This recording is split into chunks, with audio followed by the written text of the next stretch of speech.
What's up, people? Hello and welcome back to another video.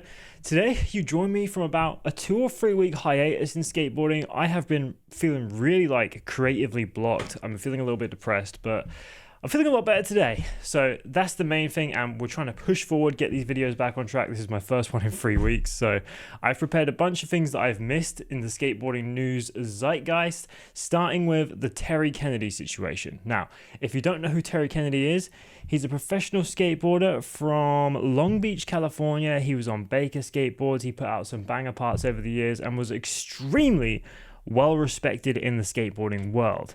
If you don't know what happened to him, he essentially had an aggravated assault that ended up in a murder charge, I believe. Let me check real quick. Okay, so he was actually charged with murder in the first degree, which is crazy considering he only got, I think he's serving 5 years in prison.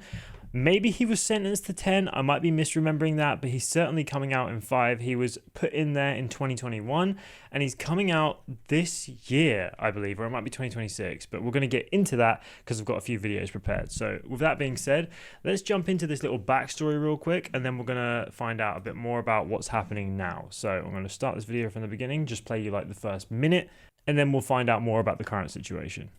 10 years in federal prison is the sentence that Terry Kennedy was given after being charged for killing someone in a hotel parking lot.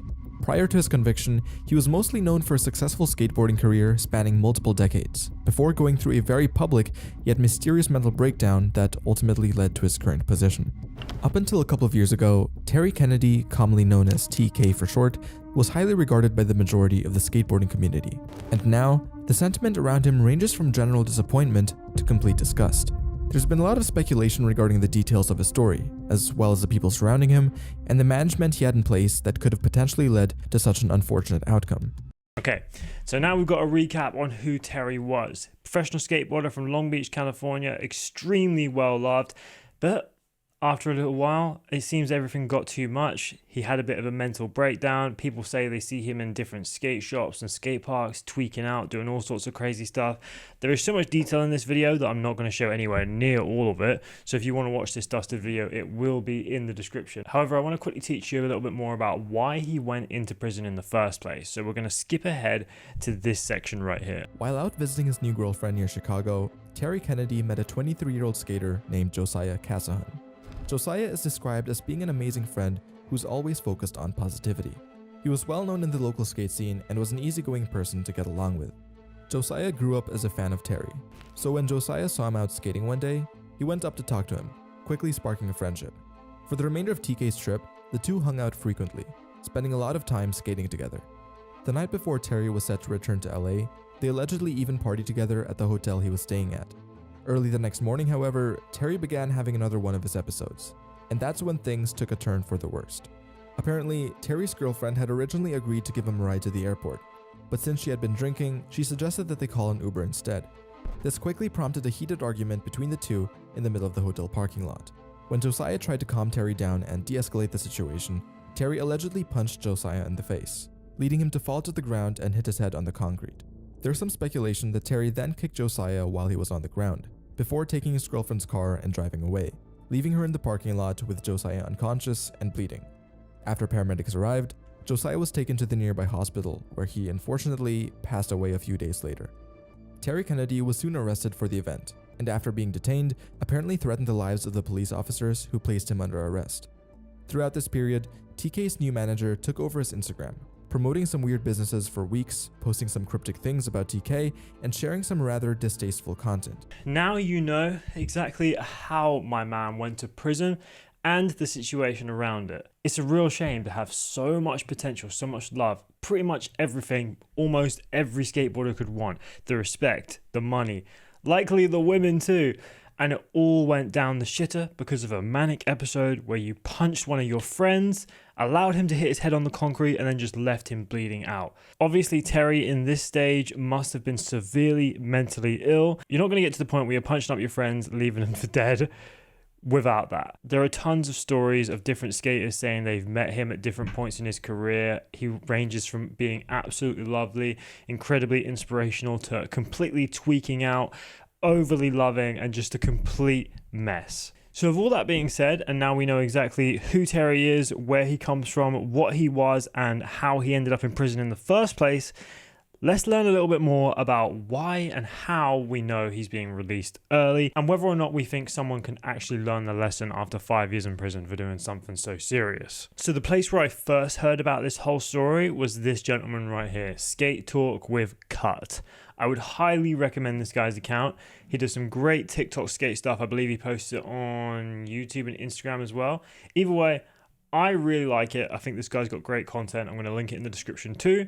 But yeah, this is the video that he made on the situation, and we're going to shine some light on a smaller creator right here. So let's do that. Skateboarder Terry Kennedy, who has been in prison since 2021 after an incident that led to him unaliving another young man, is going to be released from prison early. He skated for Baker, he skated for Ice Cream, he had a playable character in Skate 3, he was one of the main characters in Bob Dyrdek's movie about skateboarding, Street Dreams, and he was even in a couple episodes of Viva La Bam, except they called him Compton Ass Terry in that. Not only was Terry Kennedy a great skateboarder, he was also one of those people that you would see videos of him, not even skateboarding, just hanging out, and you would just like him automatically because he had that energy. Not to mention, the dude had drip. Like, I'm talking, he was dressing and acting like a rapper, even though he was just a professional skateboarder. But don't get me wrong, he was a rapper too. And not like I am a pro skater, everybody knows me from that, and then I'm gonna try to rap and it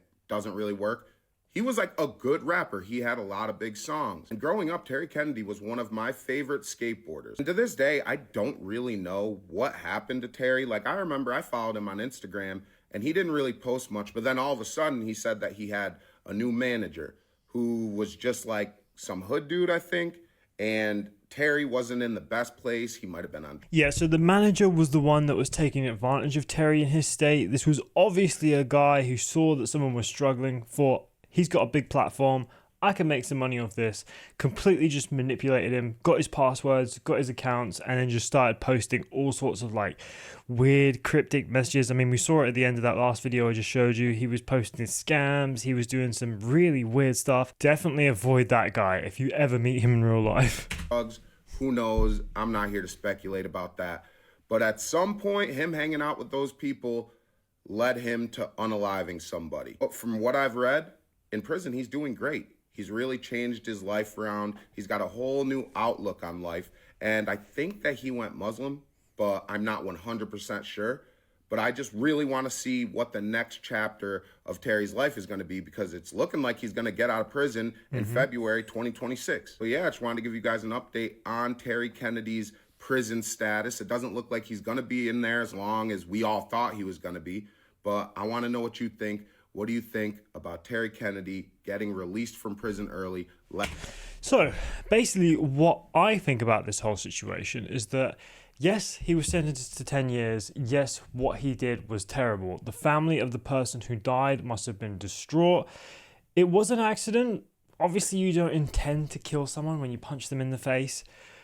But yet, the fact that he ran away, didn't take responsibility for it, and left his girlfriend to deal with a bleeding guy on the pavement, that kind of shows that he was in a state that couldn't really be fixed outside of like rehabilitation. Him going to prison was probably the best thing that happened to him. And if he's been in there for 5 years, if what this guy says is true and he's been well behaved in prison, he's been keeping his head above water, maybe doing some education programs, stuff like that, and he gets a early release at 5 years, to be honest, I'm fine with that. If you've been to prison for 5 years, you can really switch and turn your life around. Obviously, there are different crimes that call for different measures, but for this, it's a really tough one to judge. But personally, I think he got off quite lightly, and the fact that he's got a good career outside of this, if any of the companies will still touch him or if anything like that, I don't know how that's going to go down. He's probably going to be avoided for a little while and then brought back in once they see he's rehabilitated. But yeah, that one is definitely a very hard situation to judge. But overall, I think if he served his time and he's been super well behaved in prison and he's no longer having manic episodes and his mental health is back where you want it to be, then I would say there's no reason why he can't be welcomed back into the community, whether it's skateboarding or just the local community where he lives.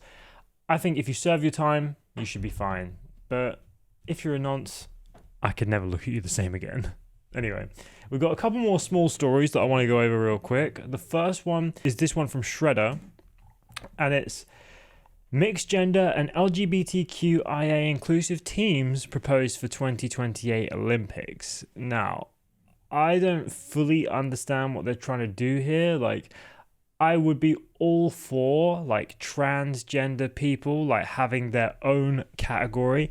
It's a very sticky situation. It's a very hard thing because you're not going to please everybody no matter what you choose. But anyway, if there are humans that have been born men and then transitioning into a woman, competing in a woman's category, I think that's wrong. Sorry to hit you with the cold water. I'll probably piss a few people off with this one. But if you're born a man, you grew up as a man, you've got the bone density of a man, you should not be competing against women, even if you have had a year or two of hormone replacement therapy. But that's my opinion. You're welcome to disagree with it, but I'm all for them trying to figure out a way to include everybody, because I do get the feeling of like the transgender women and men that feel like they want to compete or they should be able to compete, but they can't because they're being ridiculed for certain things or whatever. I feel everybody should have an inclusive way to compete in sport, skateboarding, biking, whatever it may be. I think everybody should have a chance, but there are things we've got to think about here, and it's a bit of a minefield. So I don't know, I'll probably piss a few people off with that statement, but I'm all for them trying to find a way to fit everybody into the Olympics. Right, next story is this: the Tory pod will destroy Elon Musk's Cybertruck. Now, I'm sure this is the backtail seen around the world. There was a video up on Storied Skateboarding's Instagram where they showed like someone doing a kickflip back 50, like warming it up for Tory, and then the little battle that Tory had to get the backtail. They would have had to wax the side of that up, but I mean, it's the perfect shape for skateboarding, am I right? Like, it looks so cool. I'm not a fan of the green hue on the truck, but either way, I think it's a cool backtail, and it's definitely a sick picture / video. Finally, we've got skateboarding sets minimum age requirements for 2028 Los Angeles Olympics. It seems the Los Angeles Olympics is trying to change a few things about the skateboarding situation, and they're trying to make it 14. So if you're under 14, you probably won't be allowed to compete for your country in the Olympics when it comes to skateboarding. I don't know why they've put this here, because we've had skateboarders in the Olympics younger than this, like the 12-year-old Kokona Hiraki winning silver in Tokyo's Park contest. I probably butchered that name, but still, we've seen 12-year-olds in here before. They've done completely fine. She actually got a silver medal. So what's the reason we're making it so they have to be 14 now? And you don't even have to be 14. As long as you turn 14 the same year at which the Olympics is happening, they'll let you in. So you could be 13.